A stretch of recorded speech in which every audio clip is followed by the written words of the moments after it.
ప్రభునందు ప్రేమైన దేవుని బిడ్డలారా, మన ప్రభును రక్షకుడై ఉన్న యేసుక్రీస్తు శుభనామంలో మీ అందరికీ నా హృదయపూర్వకమైన వందనాలు. రండి ప్రార్థనతో వాక్యంలోనికి వెళదాం. అద్వితీయ దేవా, సర్వశక్తిమంతుడా, సర్వాధికారి, ప్రేమగల దేవానికి వందనాలు, స్తోత్రాలు, స్తుతులు. తండ్రి నీకే స్తోత్రాలు. ఈ సమయంలో ప్రభువా, అయా నీకే వందనాలు. అయ్యా మాతో మీరు మాట్లాడమని సన్నిధిలో ప్రార్థిస్తూ ఉన్నాం. నీ మాటలు ప్రభువా దేవా శక్తి కలిగినవి నాయన, బలము కలిగినవి ప్రభువా. దేవదారు మ్రానులు సహితం విరవగలిగిన నీ వాక్కును బట్టి నీకు వందనాలు చెల్లిస్తున్నాం. ఇటు వాక్కు ద్వారా దేవా ప్రతి హృదయాన్ని దర్శించండి, ప్రతి వారితో మీరు మాట్లాడండి. దేవానికే వందనాలు. నన్ను మరుగుపరిచి దేవా నీ వాక్యంలో నుండి నాతో మాతో ప్రతి ఒక్కరితో మాట్లాడి మీ నామానికి మహిమ ఘనత ప్రభావాలు ఆరోపించుకోమని మా రక్షకుడై ఉన్న యేసయ్య శక్తి కలిగిన నామంలో అడిగి వేడుకుని ప్రార్థిస్తున్నాము తండ్రి, ఆమేన్. హల్లెలూయా. ప్రేమని దేవుని బిడ్డలారా, ఎలా ఉన్నారు? బాగున్నారా? దేవునికి స్తోత్రం. దేవుని యొక్క కృపలో మనందరము కూడా కాపాడబడుతూ రక్షించబడుతున్న విధానం బట్టి దేవునికి స్తోత్రాలు. నెలంతా కూడా ఆయన యొక్క దయగలిగిన హస్తాల్లో మనందరినీ కూడా భద్రపరిచి సంతోషంగా ఆనందంగా ఆయన కృపలో సాగిపోవాలనేది దేవుని యొక్క ఉద్దేశం. ఆ రీతిగా మనం కూడా ప్రార్థన చేసుకుందాం. అయితే ఈరోజు మన యొక్క ధ్యాన అంశం ఏంటంటే చెవి గలవాడు వినుగాక. ప్రకటన గ్రంథము 13వ అధ్యాయము 9వ వచనంలో దేవుని యొక్క వాక్యం ఏమంటుందంటే, చెవి గలవాడు వినుగాక. చూడండి, ఎవడైనను చెవి గలవాడైతే వినుగాక అని ఈ యొక్క ప్రకటన గ్రంథము 13వ అధ్యాయము 9వ వచనంలో చెప్పబడుతుంది. చెవులు అందరికీ ఉండవండి, ఉంటాయి కదా. మరి ఏంటి దేవుని యొక్క వాక్యం ఎలా మాట్లాడుతుంది? కాబట్టి ఇక్కడ మనం ఈ వాక్యాన్ని కాసేపు పరిశీలన చేసుకుందాం. ఏ వ్యక్తి అయినా లేదా ఒక క్రైస్తవుడు దేవుని యొక్క చిత్తంలో ముందుకు సాగాలి అంటే ప్రతి ఒక్క అది మానవుడే కానీ క్రైస్తవుడే కానీ శారీరకంగా, భౌతికంగా, మానసికంగా, ఆధ్యాత్మికంగా అభివృద్ధి చెంది క్షేమాభివృద్ధి కలిగి ఉండాలి, వర్ధిల్లాలి అంటే ఆ వ్యక్తి దేవునితో కలిసి ఐక్యత కలిగి ముందుకు సాగాలి అంటే దేవుని యొక్క ఉపదేశము ఆలకించాలి. కాబట్టి దేవుని యొక్క ఉపదేశాన్ని ఎవరైతే ఆలకిస్తారో, దేవుని యొక్క మాటలను ఎవరైతే పరీక్షించి ఆ యొక్క మాటల యొక్క విధానాన్ని చేపట్టి ముందుకు సాగుతారో అట్టివారు దేవుని యొక్క కృపలో వర్ధిల్లుతారు, దేవునితో ఐక్యత కలిగి ఉంటారు అనేది దేవుని యొక్క వాక్యం సెలవిస్తుంది. అయితే ఇంతకీ క్వశ్చన్ ఏంటంటే, మీకు చెవులున్నాయా? ఇక్కడ వాక్యం చదివాం కదా, చెవి గలవాడు వినుగాక. ఎవడైనా సరే చెవులుంటే దేవుడు చెప్పే ప్రతి ఒక్క ఉపదేశాన్ని వింటాడు. ఇంతకీ మీకు చెవులున్నాయా అనేది ఈరోజు ఒక క్వశ్చన్. అయితే ఈ యొక్క విషయంలో ఒక కథ చెప్పుకుందాం. ఒక సింహం కుందేల్ని వేటాడి దాన్ని చంపి తన పిల్లల దగ్గరికి తీసుకుని వెళ్ళి మట్టి అంతా ఈడ్చుకుంటా వెళ్ళేటప్పటికి దాని యొక్క రక్తం సగం పోయి అలా అయిపోతుందేమో. అలా కాదు, నా పిల్లల్ని తీసుకొచ్చి నేను ఎలాగైతే వేటాడి ఈ యొక్క జంతువుని ఆహారంగా తీసుకొచ్చానో ఆ వాళ్ళు కూడా అలా వేటాడుతూ నేర్చుకుంటారు, ఈ విధంగా శ్రేష్టమైన ఆహారాన్ని తింటారు. కాబట్టి వేటాడే ప్లేస్లోకి వాళ్ళని తీసుకొచ్చి ఆహారం పెట్టాలనుకుందట సింహం. కాబట్టి వెళ్ళి ఆ కుందేల్ని వేటాడిన ఆ కుందేల్ని అక్కడే వదిలిపెట్టి వెళ్ళపోయేటప్పటికి ఇంతలో ఎదురుగుణంగా నక్క కనబడిందంట. సరే, దీన్ని అసలు నమ్మకూడదు అనేసి నక్కను పిలిచి, ఓ నక్క దీన్ని ఈ యొక్క కుందేలు దగ్గర నువ్వు కాపలా ఉండు అని దాన్నే కాపలా పెట్టి వెళ్ళిందట. తేడా వచ్చిందంటే ఊరుకోనని చెప్పిందట. వెళ్ళి తన పిల్లల్ని తీసుకుని వచ్చేటప్పటికి ఈ నక్క కాపలా ఉంది. కాపలా ఉండేది దానంక అలా చూస్తూ కాసేపు అలా చూస్తూ ఉండేటప్పటికి తినాలనే కోరిక వచ్చేసి వెంటనే ఒక చెవి తినేసిందట. మళ్ళా చూసింది, ఇంకా సింహం రాలేదు. ఇంకా వచ్చే టైంలోకి ఇంకొక చెవి కూడా తినేసిందట. తినేసి కాముగా నాకేం తెలియదు అన్నట్టు కూర్చుందట. ఇంతలో ఈ సింహము తన పిల్లల్ని తీసుకుని వచ్చిందట. వచ్చి ఆ యొక్క వేటాడిన కుందేళ్ళని చూసుకుందట. అయితే దానికి చెవులు మిస్ అయినాయి అంట. దానికి అనుమానం వచ్చింది. నేను ఇదేంటి కుందేలుకి చెవులు లేవేంటి, నేను వేటాడినప్పుడు నిజంగా దీనికి చెవులు లేవా, ఉన్నాయా అని తనలో తనకి అనుమానం వచ్చిందట. అనుమానం వచ్చి ఇది తిందా లేదా తెలియటల్లా. ఆ విషయంలో ఏం చేసిందంటే, ఓ నక్క నువ్వు వెళ్ళి కుందేలు అమ్మని పిలుచుకురా అందంట. సరేనని ఈ నక్క వెళ్ళి కుందేలు యొక్క అమ్మని తీసుకొచ్చిందట. అమ్మని తీసుకొస్తే దాన్ని అడిగిందంట, ఏ కుందేలా నీ పిల్లకి చెవులు ఉన్నాయా పుట్టినప్పుడు అందంట. నీ యొక్క బిడ్డకి చెవులు ఉన్నాయా అని నీ యొక్క పిల్లకి చెవులు ఉన్నాయా అని అడిగితే ఆ కుందేలు అందట, నా బిడ్డకి చెవులు లేవయ్యా అని చెప్పిందట. సరే అయితే వెళ్ళిపో అందట. ఈ నక్కను ఈ కుందేలు తల్లి కూడా నడుచుకుంటా వెళ్ళిపోతున్నప్పుడు దారిలో ఈ నక్క అడిగిందంట, అరే అదేంటి నీ పిల్లకి చెవులు ఉన్నాయి కదా, ఆ చెవులు నేనే తినేసా అని చెప్పిందంట. నేనే తినేసా, నువ్వేంటి అలా చెప్పావు అని అడిగిందంట. అప్పుడు ఆ బాధతో ఉన్న ఆ తల్లి కుందేలు చెప్పిందట, నా పిల్లకి నేను రోజు చెప్తూనే ఉన్నా, ఏమనంటే ఒంటరిగా అరణ్యంలోకి వెళ్ళకు, ఎవరు లేని ప్రాంతాల్లోనికి వెళ్ళకు. ఈ అరణ్య ప్రాంతాలకు వెళ్తే అక్కడ సింహాలు, పులులు, క్రూర జంతువులన్నీ ఉంటే నిన్ను బ్రతకనివ్వ, చంపేస్తాయి. కాబట్టి నువ్వు ఎప్పుడు ఆ ప్లేస్లోకి వెళ్ళకు, అలాంటి ప్రాంతాలకు వెళ్ళకు, ఒంటరిగా నువ్వు ఎక్కడికి వెళ్ళకు అని చెప్తే నా యొక్క బిడ్డ వినిపించుకోలేదు. వింటే దానికి ఈ పరిస్థితి వచ్చేది కాదు కదా, కాబట్టి నా బిడ్డకి చెవులు లేవు, చెవులుంటే వినేదిగా అని దుఃఖంతో బాధతో వెళ్ళిపోయిందట. అయితే ఇక్కడ నిజంగా దానికి చెవులు ఉన్నాయా లేవా? చెవులు ఉన్నాయి, కానీ తల్లి చెప్పే మాటలను గ్రహించలేదు. ఈ దినాల్లో కూడా చాలామంది యవ్వన బిడ్డలు విన్నట్టే ఉంటారు, చెప్పిందంతా విన్నట్టే ఉంటారు, కానీ సరైన గ్రహింపు అనేది ఉంటల్లా. తీసుకున్న మాటల్ని శ్రద్ధగా గ్రహించలేని పరిస్థితుల్లో ఉంటున్నారు, దాన్ని అనుసరించలేకపోయిన పరిస్థితుల్లో ఉంటున్నారు. అయితే అంతేకాకుండా ఇక్కడ దేవుని యొక్క వాక్యం కూడా ఏమని చెప్తుందంటే, దేవుడు తన పిల్లల విషయంలో కూడా ఆయన చెప్తున్నాడంటే, చెవులు గలవాడు నేను చెప్పే ఉపదేశాన్ని ఆలకిస్తాడు అని చెప్తున్నారు. కాబట్టి ఎవరికైనా చెవులు ఉంటే గనక దేవుని యొక్క పాత నిబంధన గ్రంథం మనకేం చెప్తుందంటే, ఆ చెవులట పాత నిబంధన గ్రంథంలో ఒక వ్యక్తికి దాసుడుగా ఉండాలి అంటే ఆ దాసుని యొక్క చెవి యొక్క కదురు దగ్గర కుట్టబడాలి అనేది పాత నిబంధన గ్రంథం చెప్తుంది. అదే విషయాన్ని మనం చూద్దాము. లేవీయులకు రాసిన నిర్గమకాండము 21:6 చూడగా, వాని యజమానుడు దేవుని యొద్దకు వానిని తీసుకొని రావలెను, మరియు వాని యజమానుడు తలుపు నొద్దకైనను ద్వారబంధము నొద్దకైనను వాని తోడుకుని పోయి వాని చెవిని కదురుతో గుచ్చవలెను. తరువాత వాడు నిరంతరము వానికి దాసుడై ఉంటాడు అని ఇక్కడ వాక్యం ఉంది. అంటే ఒక వ్యక్తి మరొక వ్యక్తికి దాసుడుగా అవ్వాలి అంటే ఆ వ్యక్తినట యాజకుని యొద్దకు తీసుకురావాలట, న్యాయాధిపతి యొక్క యజమాని యొద్దకు తీసుకురావాలట. అతను తీసుకుని వస్తే అతడు ఆ వ్యక్తిని ద్వారబంధాల దగ్గరకి, అంటే గుమ్మం దగ్గరకు కానీ తలుపుల దగ్గరకు కానీ తీసుకుని వెళ్ళి ఆ చెవి యొక్క ఆ కదురుతో ఆ చెవిని కొడతారట. చూస్తాం కదా మనం కూడా, ఈ ప్రాంతంలో ఒక కొట్టబడి దానికి ఒక రింగు, అంటే ఒక కాడ చుట్టబడి ఉంటుంది. అంటే అది ఒక బానిసత్వానికి సాదృశ్యంగా దేవుని యొక్క వాక్యం చెప్పబడుతుంది. అయితే ఒక వ్యక్తి దగ్గర, తన యజమానుడి దగ్గర పనిచేసినప్పుడు 7 సంవత్సరాల కంటే సునాద సంవత్సరం కూడా దాటిపోయిన తరువాత కూడా ఆ వ్యక్తి అదే యజమాని దగ్గర బానిసగా ఉంటాను అని తను ఒక నిర్ణయానికి వస్తే, ఒక నిబంధనకు వస్తే, అతడు ఒక యజమాని దగ్గరకు, ఒక యాజకుని దగ్గరకు తీసుకుని వెళ్ళి ఇతడు నిరంతరము నాకు దాసుడు అనిపించుకోవటానికి తన చెవు యొక్క కదురుతో కుట్టబడాలంట.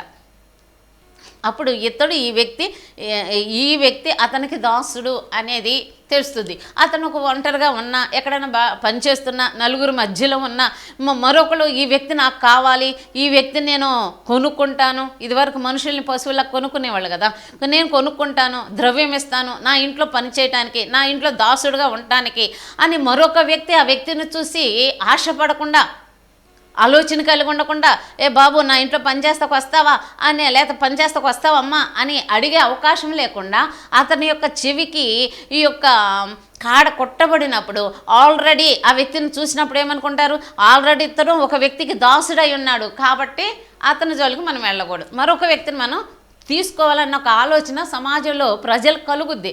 అయితే ఇక్కడ దేవుని యొక్క వాక్యం ఏం చెప్తుందంటే, ఎవరైనా సరే దేవుని యొక్క బిడ్డలు అంటే మనలను మనం దేవునికి ప్రతిష్ఠిత చేసుకోవాలంటే ఆయనకి నిరంతరము దాసులుగా ఉండాలి అంటే కనుక మన చెవులు కాడ కొట్టబడాలి. ఒక యజమాని ఏ విధంగా తనకి ఎలా దాసుడుగా చేసుకోగలుగుతున్నాడో అలాగే మనం కూడా దేవునికి మనల్ని మనం దాసులుగా, దేవుని యొక్క బిడ్డలుగా మనము దేవునికి సమర్పించుకోవాలి. ఎప్పుడైతే మనం దేవునికి సమర్పించుకుని ఆయన మాట వినటానికి, ఆయనకి మనం దాసులు అనిపించుకోవడానికి ఆయన సన్నిధిలో మనం నిలిచి ఉంటామో అప్పుడు ఆయన చెప్పే ప్రతి మాట కూడా ఒక యజమానుడు తన యొక్క దాసునికి ఏ మాట చెప్తాడో ఆ మాటను శ్రద్ధగా విని దాసుడు కంప్లీట్గా ఆ పనిని జరిగిస్తాడు. అలాగే దేవుని యొక్క పిల్లలు వారి యొక్క ఆత్మ సంబంధమైన చెవులు కొట్టబడాలి. అలా కొట్టబడిన వ్యక్తి దేవుని యొక్క మాటలు వినటానికి శ్రద్ధ కలిగి దేవుని సన్నిధిలో తనకి తానుగా దేవునికి అర్పించుకోగలుగుతారు. దేవునికి స్తోత్రం. అలా అర్పించుకుని దేవుని వాక్యం వినుటకును మనల్ని మనమే ప్రతిష్ఠిత చేసుకుని దేవుని వారుగా మనం పిలువబడటానికి అవకాశం ఉంది. దేవుని పిల్లలుగా అప్పుడు మనం పిలువబడతాము అనేది దేవుని యొక్క వాక్యం చెప్తుంది. కాబట్టి ప్రతి వ్యక్తి ఒక ఆత్మీయమైన వ్యక్తి, దేవుని యొక్క దాసుడు అని చెప్పబడే ప్రతి ఒక్క వ్యక్తి కూడా దేవుని మాటలు శ్రద్ధగా వినాలి, వాటిని గ్రహించాలి అనేది వాక్యం చెప్తుంది. మామూలుగా మన నోరు మన అంగిలి ఆహారాన్ని ఏం చేస్తుంది, రుచి చూస్తుంది. అట్లాగే చెవి కూడా ప్రతి మాటను పరీక్షిస్తుంది. అప్పుడు పరీక్షించి ఏవి మంచియో ఏవి కావో అని గ్రహించేలాగున దేవుని యొక్క వాక్యాన్ని మనం వినగలిగినప్పుడు మాత్రమే వాటిని గ్రహించగలుగుతాం. దేవునికి స్తోత్రం. అయితే కాబట్టి దేవునికి ఎవరైతే ఆయనకి దాసులుగా ఉండాలి, ఆయనకి బిడ్డలుగా ఉండాలి, ఆయన వారిగా ఉండాలి, దేవుని యొక్క వాక్యాన్ని శ్రద్ధగా వినాలి అనుకున్నప్పుడు అట్టి వారి యొక్క ఆధ్యాత్మికమైన ఆత్మీయమైన చెవులట దేవునితో కొట్టబడాలట. అయ్యా నేను నీ దాసునని ఆయన మాటలు వినటానికి ఆసక్తి కలిగి ఉండాలట. అటువంటి ఆసక్తి ఎవరికైతే ఉంటుందో అట్టి వారిని బట్టి దేవుడు సంతోషిస్తాడట. దేవునికి స్తోత్రం. అయితే ముందు దేవుని యొక్క వాక్యం ఏమంటుందంటే, అసలు మీకు చెవులు ఉన్నాయా, ఉంటే కనుక అవి కొట్టబడాలి అని చెప్తున్నారు. అంతేకాకుండా ఆ ఉన్న చెవుల మీదంట ఆ రక్తం ప్రోక్షించబడాలట. అదే దేవుని యొక్క వాక్యం ఏం చెప్తుందంటే, మన మాటలు ఎల్లప్పుడూ కూడా మనం మాటలు వింటున్నప్పుడు ఆ మాటలు ఎల్లప్పుడూ కూడా మనం పరీక్షించి ఏ మాటలు ఏంటి అనేది మనం అర్థం చేసుకుంటూ ఉంటాము. అయితే ఆ మాటలు ఏవి పవిత్రమైనయో ఏవి శ్రేష్టమైనవో వాటిని మనం గ్రహించగలుగుతాం. ఎప్పుడు అలా గ్రహించగలుగుతాము అంటే మన చెవులను ఆయన రక్తంతో ప్రోక్షించబడినప్పుడు. దేవునికి స్తోత్రం. హల్లెలూయా. ఇందక్కడ నిర్గమకాండము 21వ అధ్యాయం 6వ వచనం చూసాము. అదే కుట్టబడి విధానంలో యోబు రాసిన గ్రంథం కూడా మనం చూస్తే 12వ అధ్యాయం 11వ వచనంలో కూడా ఈ కుట్టబడే అనుభవాన్ని గురించి దేవుని యొక్క వాక్యం మనకి స్పష్టంగా చెప్తుంది. అంగిలి ఆహారం రుచి చూసినట్లుగా చెవి మాటలను పరీక్షింపదా. కాబట్టి చెవి ప్రతి మాటను కూడా కొంతమంది మాట్లాడుతున్నప్పుడు ఆ మాటలు విన్నప్పుడు మనకి ఎలా అనిపిస్తుంది, ఇది అబద్ధమే, ఇది ఏదో చెప్తున్నారే అన్నట్టు అనిపిస్తుంది. కొన్ని మాటలు అవి శ్రేష్టంగా అవును అన్నట్లుగా మనకు అనిపిస్తూ ఉంటుంది. ఎందుకని పరిశుద్ధాత్మ దేవుడు మన అంతరంగంలో ఉండి మనం వింటున్న మాటలు ఇది రాంగ్, ఇది వాక్యానుసారం, ఇది వ్యర్థమైన మాట, ఇది శరీరానుసారమైన మాట, ఇది శరీరాన్ని ఉప్పొంగింప చేస్తున్న మాట అనేది మనం గ్రహించగలుగుతామట. దేవునికి స్తోత్రం. హల్లెలూయా. అదే 34:3లో కూడా యోబు గ్రంథంలో రాయబడి ఉంది. 34:3లో చూస్తే అదే వచనం కూడా ఉంది. అంగిలి ఆహారమును రుచి చూసినట్లుగా చెవి మాటలను పరీక్షించును అని చెప్పబడింది. అయితే ఇప్పుడు చెవి పరీక్షించబడిన ఆ మాటలను గ్రహించగలాలి అంటే కనుక ఆ చెవుల మీదంట మన దేవుని, మన ప్రభువును, మన రక్షకుడై ఉన్న ఆయన శిలువ రక్తం ప్రోక్షించబడాలంట. ఎలా ప్రోక్షించబడాలి అనేది కనుక చూస్తే లేవీయులకు రాసిన పత్రిక 14:14 మనం చూసినట్లయితే అక్కడ ఏం చెప్పబడిందంటే 14:14 ఇక్కడ, అప్పుడు యాజకుడు అపరాధ పరిహారార్థమైన దాని రక్తములో కొంచెము తీసి పవిత్రత పొందగోరు అని కుడి చెవి కొన మీదను దాని కుడి చేతి బొటని వేలు మీదను వాని కుడి చేతి బొటని వేలి మీదను దానిని చమరవలెను. ఒక వ్యక్తి దేవునికి దాసుడుగా ఉండాలి అంటే లేవీకాండంలో దేవుని యొక్క వాక్యం ఏం చెప్తుందంటే, ప్రతిష్ఠిత చేయబడిన అర్పించిన దేవునికి అర్పింపబడిన ఆ యొక్క జంతువు యొక్క రక్తాన్ని తీసుకున్నట ఆ రక్తమట అతని యొక్క చెవి కొన మీద బొటని వేలి మీద, అదే కుడి కాలు యొక్క బొటని వేలి మీద ఈ రక్తాన్ని ప్రోక్షించాలట. ఎప్పుడైతే దేవుని యొక్క ఆ ప్రతిష్ఠిత చేయబడిన గొర్రెపిల్ల యొక్క రక్తం ఆ పాత నిబంధన గ్రంథంలో ఈ వ్యక్తి పరిశుద్ధపరచబడ్డాడు అనటానికి సూచనగా ఆ రక్తం పూయబడింది. ఇప్పుడు మనమైతే యేసుక్రీస్తు రక్తము చేత ప్రోక్షించబడి యేసుక్రీస్తు రక్తము మన మీద ప్రోక్షించబడిన అనుభవంలోనికి మనం వెళ్ళాలి. ఆ రీతిగా దేవుని యొక్క యేసుక్రీస్తు యొక్క రక్తంలో మనం ఎప్పుడైతే ప్రోక్షించబడతామో అప్పుడు మన మాటలు, మన విధానం అంతా కూడా పవిత్రపరచబడతాయట. కాబట్టి అపవిత్రత పరచబడిన వ్యక్తి పవిత్రపరచబడాలి అనే కార్యక్రమంలో ఈ చెవుల పాత్ర చాలా ఒక శ్రేష్టమైన బాధ్యత వహిస్తాయట. కాబట్టి లేవీకాండంలో మనకు చాలా స్పష్టంగా చెప్తుంది.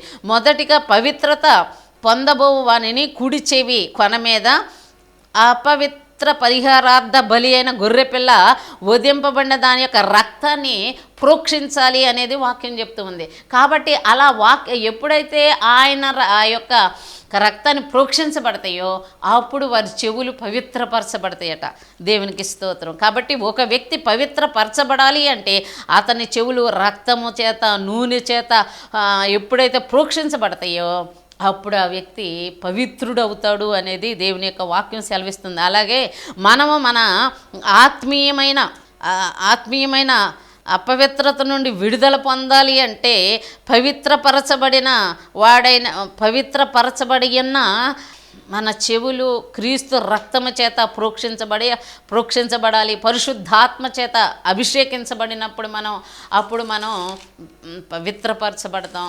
ఆయన రక్తం మన మీద ప్రోక్షించబడిన విధానములో మనము కూడా ఆయనకి ఇష్టలుగా, ఆయన ఆత్మచేత నింపబడి ఆయన యొక్క ఆత్మచేత అభిషేకం చేత మనం నింపబడతాము అనేది దేవుని యొక్క వాక్యం సెలవిస్తుంది. అంతేకాకుండా ఇక్కడ ఎప్పుడైతే మన చెవులు కొట్టబడాలి, నెక్స్ట్ ఏంటంటే ఆ కొట్టబడిన చెవుల మీద క్రీస్తు యేసు రక్తం ప్రోక్షించబడాలి. అప్పుడు అపవిత్రత పోయి పవిత్రపరచబడతాము. ఆ తర్వాత దేవుని యొక్క వాక్యం ఏమంటుందంటే నీకు బుద్ధి ఉందా అంటుంది. ఈ మాట నేను ఎక్కడ విన్నానే అని అనుకోవచ్చు. ఈ మధ్యన మన పాల్ గారు మీకు బుద్ధి ఉందా అంటున్నారు. ఎవరైతే బుద్ధి కలిగి ఉంటారో దేవుని యొక్క మాటలు వాళ్ళు శ్రేష్టంగా చాలా జాగ్రత్తగా వినగలుగుతారట. కాబట్టి శిష్యులు మాట్లాడునట్లుగా నేను వినుటకై ప్రతి ఉదయమున నాకు వినబుద్ధిని పుట్టించయ్యా అని మనం ప్రార్థించాలంట. ఇదే మాటలను యెషయా గ్రంథము 50వ అధ్యాయము 4వ వచనంలో చాలా స్పష్టంగా చెప్తుంది. చూడండి, యెషయా గ్రంథము 50వ అధ్యాయము 54వ వచనం. ఇక్కడ వాక్యం ఏమంటుందంటే, అలసిన వాని మాటల చేత ఓరడించు జ్ఞానము నాకు కలుగునట్లుగా శిష్యునికి తగిన నోరు యెహోవా నాకు దయచేసి ఉన్నాడు. శిష్యులు వినున్నట్లుగానే వినుటకై ఆయన ప్రతి ఉదయమున నాకు వినబుద్ధి పుట్టించుచున్నాడు. కాబట్టి ఇక్కడ యెషయా గారు ఏమంటున్నారంటే, ఆయన మాటలను నేను వినగలిగినట్లుగా దినము కూడా నాకు ఆ వినగలిగే బుద్ధి నాకు ఆయనే కలుగు చేస్తున్నాడు అంటూ దేవుని యొక్క వాక్యం మనకు సెలవిస్తుంది. యెషయా గారు రాసి ఉన్నారు. కాబట్టి మనము కూడా దినము కూడా ఆయన మాటలు వినటానికి మనం ఆసక్తి కలిగి ఉండాలి. ఆయన మాటలు వినటానికి శ్రద్ధ కలిగి ఉండాలి. ప్రభువా, నాకు నీ మాటలు వినగలిగిన చెవులు నాకు దయచేయ, వాటిని గ్రహించగలిగిన మనసు నాకు దయచేయ ప్రభువా అని దేవుని సన్నిధిలో మనం ప్రార్థించాలి. ఎవరైతే దేవుని యొక్క రక్తము చేత దేవునికి సమర్పించుకుంటారో, ఎవరైతే ఆయనకి ఆయనతో కొట్టబడతామో, ఎవరైతే ఆయన రక్తము చేత ప్రోక్షించబడి పవిత్రపరచబడతారో అట్టివారు బుద్ధి కలిగి జ్ఞానం కలిగి దేవుడు చెప్పే ప్రతి మాటలను గ్రహించగలిగే విధానం కలిగి ఉంటారో అట్టివారు దేవుని యొక్క మాటలను శ్రద్ధగా వినగలుగుతారు. ఎవరైతే దేవుని యొక్క మాటలు శ్రద్ధగా వినగలుగుతారో అట్టివారు దేవునిని గూర్చిన సువార్తను కూడా ప్రకటించడానికి అనుకూలత, అవకాశము దేవుడు వాళ్ళకి అనుగ్రహిస్తాడు. వింటేనే కదా మనం మాట్లాడగలుగుతాము. మామూలుగా మగవాళ్ళని మనం చూస్తున్నప్పుడు మనం చెప్పేది వాళ్ళకి అర్థం కాదు, కళ్ళేసుకుని అలా చూస్తారు. వాళ్ళకి వినబడితే దాన్ని మాట్లాడగలుగుతారు. కానీ వాళ్ళకి చెవులే లేక వినబడలేక అలా మగవాళ్ళుగా ఉండిపోతున్నారు. అయితే ఇక్కడ వాక్యం ఏమంటుందంటే, నీవు ఆధ్యాత్మికమైన విధానంలో మగవాడిగా వినలేని వాడిగా ఉంటావంటే, అలాగూ ఉంటే అలాంటప్పుడు నీవు దేవుని గూర్చి కూడా మాట్లాడలేవు, దేవుని గూర్చి కూడా ప్రకటించలేవు అని వాక్యం చెప్తుంది. ఏ బిడ్డలైతే దేవుని యొక్క ఉపదేశానికి చెవి యొగ్గుతారో, దేవుని యొక్క ఉపదేశాన్ని జాగ్రత్తగా గ్రహిస్తారో, అనుసరిస్తారో అట్టివారు దేవుని చిత్తాన్ని చేయటానికి తాము స్వతంత్రంగా దేవునికి అప్పగించుకోగలుగుతారు. ఎవరైతే దేవునికి అప్పగించుకోగలుగుతారో అట్టివారితో దేవుడు తన యొక్క నిబంధనను స్థిరపరిచి దినము కూడా ఆయన ప్రణాళికను ఈ బిడ్డలకు బయలుపరుస్తూ ఉంటాడు. ఎప్పుడైతే దేవుని యొక్క ప్రణాళిక వాళ్ళు బయలుపరచబడుతుందో ఆ బయలుపరచబడిన విధానములు వీరు నడుచుకోగలుగుతారు. ఆయన మాటను శ్రద్ధగా విని ఆ ప్రకారంగా నడుచుకోగలుగుతారు. ఎప్పుడైతే ఆ ప్రకారంగా నడుచుకోగలుగుతారో అప్పుడు దేవుని యొక్క కృపలో, దేవుని యొక్క సన్నిధిలో వారు వర్ధిల్లుతూ ఉంటారు. ఎప్పుడైతే ఆయన మాటను వినటానికి నిర్లక్ష్యం కలిగి ఉంటారో, ఎప్పుడైతే ఆయన మాటకి ఒబే అవటానికి అశ్రద్ధగా ఉంటారో అట్టివారట దేవుని గురించి మాట్లాడటానికే అవకాశం ఉండదట, మాటలాడలేరట. ఇంకా ఆయన మాటలను శ్రద్ధగా వినగలిగిన వారు ఆయనను గూర్చిన సువార్తను కూడా, ఆయన గూర్చిన మాటలను అనేకులకి ప్రకటించగలిగిన అధికారాన్ని, ప్రకటించగలిగిన సామర్థ్యాన్ని, ప్రకటించగలిగిన శక్తిని దేవుడు అట్టి వారికి అనుగ్రహిస్తాడట. కాబట్టి వినుట చాలా శ్రేష్టము అనేది దేవుని యొక్క మాటలు వినటం, దేవుని యొక్క ధర్మశాస్త్రాన్ని వినటం మనకెంతో మంచిది. దేవుడు మనతో మాట్లాడుతున్న మాటలు చాలా మంచిది. కాబట్టి నీకు చెవులు ఉన్నాయా అని దినాన ప్రభు అడుగుతున్నాడు. దేవుని యొక్క మందిరానికి వెళ్ళినప్పుడు, దేవుని యొక్క సభలలో జరుగుతూ ఉన్నప్పుడు వేలాది మంది ఆ స్థలంలోకి వస్తారు. అనేక మంది వచ్చి ఆ మాటలు వింటూ దేవుని సన్నిధిలో గడుపుతూ ఉంటారు. అయితే అక్కడికి చేర్చబడిన ప్రతి ఒక్కరు కూడా దేవుని యొక్క మాటలు వినగలుగుతున్నారా, ఆ యొక్క దేవుని మాటలను వారు గ్రహించగలుగుతున్నారా అంటే ఆ సమాజాన్ని ఒకసారి మీరు చూడండి. ఎలా ఉంటారో తెలుసా? కొంతమంది ఏమో ఆ మాటలను శ్రద్ధగా వింటూ ఉంటారు, కొంతమంది ఏమో శ్రద్ధగా విన్న మాటలు ఎక్కడ మిస్ అయిపోతామనే వాటన్నింటినీ కూడా నోట్ చేసుకుంటూ ఉంటారు. కొంతమంది ఏమో ఆ మాటలను బట్టి వారి హృదయాలు తాకబడి కన్నీళ్లతో ఆ దేవునికి కృతజ్ఞతాపూర్వకంగా అలా కూర్చుని దేవుని స్తుతించుకుంటూ ఆ మాటలను స్వీకరిస్తూ ఉంటారు. కొంతమంది ఏమో నా గోళ్ళు ఎలా ఉన్నాయి, నా వస్త్రాలు ఎలా ఉన్నాయి, నా కాళ్ళు ఎలా ఉన్నాయి, నా చేతులు ఎలా ఉన్నాయి, వాళ్ళవి ఎలా ఉన్నాయి, నా ఎలా ఉన్నాయి, వాళ్ళ హెయిర్ స్టైల్ ఎలా ఉంది, నా హెయిర్ స్టైల్ ఎలా ఉంది అని మనుషుల్లో అబ్జర్వ్ చేస్తూ ఉంటారు. కొంతమంది వారికి వారే పిచ్చివాళ్ళగా మనుషులు వారి చేతులు చూసుకుంటా అలా ఉండిపోతూ ఉంటారు. అంటే దేవుని సన్నిధిలోనికి వస్తున్నారు, దేవుని యొక్క మాటలు, శ్రేష్టమైన మాటలు వినబడుతున్న స్థలంలో ఉన్నప్పటికీ కూడా వారి చెవులు దేవుని తట్టు లేవు.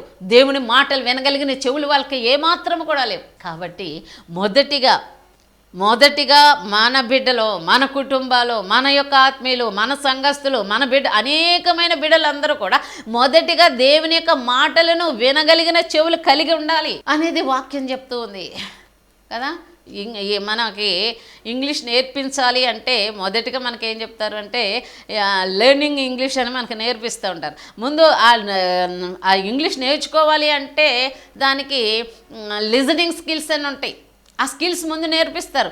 అమ్మ మీరు చాలా వినే విషయంలో చాలా జ్ఞానం కలిగి ఉండాలి, ఆ స్కిల్స్ ముందు మీరు నేర్చుకోవాలి, ఆ వాయిస్, ఆ ప్రొనౌన్సియేషన్స్, ఆ వెర్బ్స్ ఎలా యూజ్ చేయాలో ముందు అవి నేర్చుకోండి అంటే అని, ఆ లాంగ్వేజ్ రావాలంటే అది ముందు వినాలి అంటారు. అట్లాగే ధర్మశాస్త్రంలో యొక్క లోతైన అర్థాలను క్రీస్తుకి మనకు ఒక ఐక్యత కలిగి ఉండాలి అంటే దేవుని యొక్క మాటలను జాగ్రత్తగా వినాలి.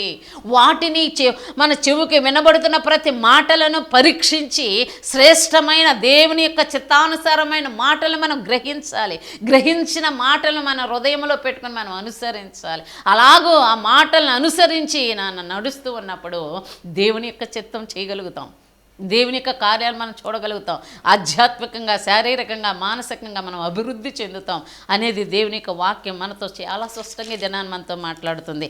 కాబట్టి ప్రియమనే దేవుని బిడ్డలారా, ప్రతి క్రైస్తవుడు వినున్నట్లుగా వినబుద్ధి పుట్టించేలాగున దేవుని సన్నిధిలో మనం ప్రార్థన చేసుకోవాలి అనేది దేవుని యొక్క వాక్యం సెలవిస్తుంది. అంతేకాకుండా యెషయా గ్రంథము 50వ అధ్యాయము 5వ వచనాన్ని కూడా మనం చూస్తే ఇక్కడ వాక్యం ఉంటుంది. ప్రభువు యెహోవా నా చెవికి వినబుద్ధి పుట్టింపగా నేను ఆయన మీద తిరుగుబాటు చేయలేదు, వినకుండా నేను తొలగిపోలేదు. అంటే దేవుడు ఎప్పుడు దేవుని మాటలను మనం ఎప్పుడైతే వినటానికి వినగలిగిన బుద్ధి కావాలని మనం ఎప్పుడైతే దేవుని తట్టు తిరుగుతున్నామో, దేవుని విషయంలో ఆశ కలుగున్నామో, ఆ పరిస్థితుల్లో దేవుడు అట్టి వారికి వినబుద్ధి కలిగింప చేసినప్పుడు దేవునికి మనము వ్యతిరేకంగా ఉండమట, దేవుని మీద మనం తిరుగుబాటు చేసేవారిగా ఉండమట. ఎందుకని? దేవుని యొక్క ప్రణాళిక ఎలాగుంది, వాక్యం ఎలా చెప్తుంది, ఈ వాక్యమునకు మనం లోబడాలి, వాక్యానుసారంగా మనం ఉండాలి.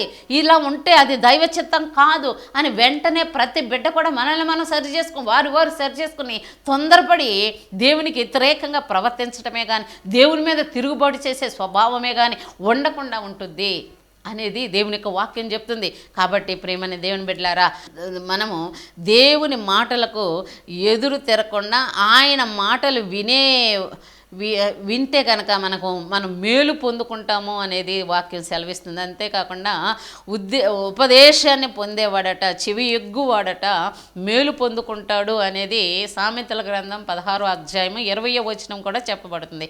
సో దేవుని పిల్లలారా, దేవుని బిడ్డలారా, మనం గమనించాల్సింది ఏంటంటే, మనము దేవుని స్వరూపంలోనికి మార్చబడాలంటే, క్రీస్తును గూర్చి ప్రకటించాలి అంటే ముందుగా ఉపదేశాన్ని వినకుండా చెవులను మూసుకునే వారిగా, మోగవారిగా ఉండకుండా దేవుని యొక్క సందేశమేందు ఆనందిస్తూ దేవుని సన్నిధిలో మనం ప్రార్థిస్తూ ఆ రీతిగా మనం నడుచుకుంటే మనం దేవుని కృపలో వర్ధిల్లుతాము. సామెతల 28:9 కూడా ధర్మశాస్త్రం వినకుండా దేవుని ఉపదేశం వినుటకు మన చెవులను తెరుచుకొని ఉండవాలనని దేవుని యొక్క వాక్యం సెలవిస్తుంది. కాబట్టి ధర్మశాస్త్రం జాగ్రత్తగా వినేటానికి మన చెవులు తెరుచుకుని ఉండాలి అని పాత నిబంధన గ్రంథంలో సామెత రాసిన సొలొమోన్ గారు కూడా ఈ మాటలు మనకు సెలవిస్తూ ఉన్నాడు. కాబట్టి ప్రియ దేవుని బిడ్డలారా, మనకు చెవులు ఉన్నాయా లేవా అని మొదటగా పరీక్షించుకోవాలి. చెవులు ఉన్నాయి అనేది కనుక మనం లేవు అనడానికి కారణం ఏంటంటే, చెప్పిన మాట వినే ఆ మాటలో ఆ యొక్క దేవుని యొక్క మాటలను బట్టి వాక్యపు నడవడికల్లో ఉంటున్నామా, లేదు అంటే మన స్వనీతిని ఆధారం చేసుకుని ముందుకెళ్ళిపోతున్నామనే ఆలోచన కలిగి ఉండాలి. కాబట్టి మన చెవులు క్రీస్తులో కొట్టబడాలి, మన చెవులు ఆయన రక్తంలో ప్రోక్షించబడాలి. బుద్ధి కలిగిన వారిగా, దేవాని మాటలు వినగలిగిన బుద్ధి కలిగిన చెవులు నాకు దయచే ప్రభువా అంటూ ఆయన సన్నిధిలో మనం వెతకాలి. యెషయా గ్రంథం 50వ అధ్యాయం 4-5 వచనాలను మనం అనుసరించాలి. ఆ యొక్క రీతిలో మనం దేవుని సన్నిధిలో మనం బ్రతిమాలుకున్నప్పుడు దేవునికి ఎక్కడ కూడా అవిధేయత కనబడకుండా ఆయన మాటలు శ్రద్ధగా వినగలుగుతాం. అప్పుడు ఆయన ఉపదేశాన్ని గట్టిగా పట్టుకుంటాం, ఆ ఉపదేశాన్ని అనుసరించి మనం నడవగలుగుతాం, అనేకులకి ఆయన సువార్తను ప్రకటించేవారిగా ఉంటాం. కాబట్టి ఆయన మాటలు వినకుండా ఎవరైనా ప్రకటించాలి అనుకుంటే వాళ్ళు ప్రకటించే ఆ యొక్క సువార్త ఎవరు కూడా అంగీకరిస్తారట. అంతేకాకుండా వారి ప్రార్థనట దేవుని సన్నిధిలో నుండి త్రోసివేయబడద్దట. కాబట్టి జాగ్రత్త. నీ ప్రార్థన అంగీకరించబడాలి అంటే, నీ మాటలు అనేకులు చెవిలో బడి వినాలి అంటే మొదటిగా నీవు ఉపదేశానికి లోబడాలి. ఆ చెవులు ప్రభు నీకు నాకు అందరికీ దయచేయను గాక. ఆమేన్. ప్రార్థన చేసుకుందాం.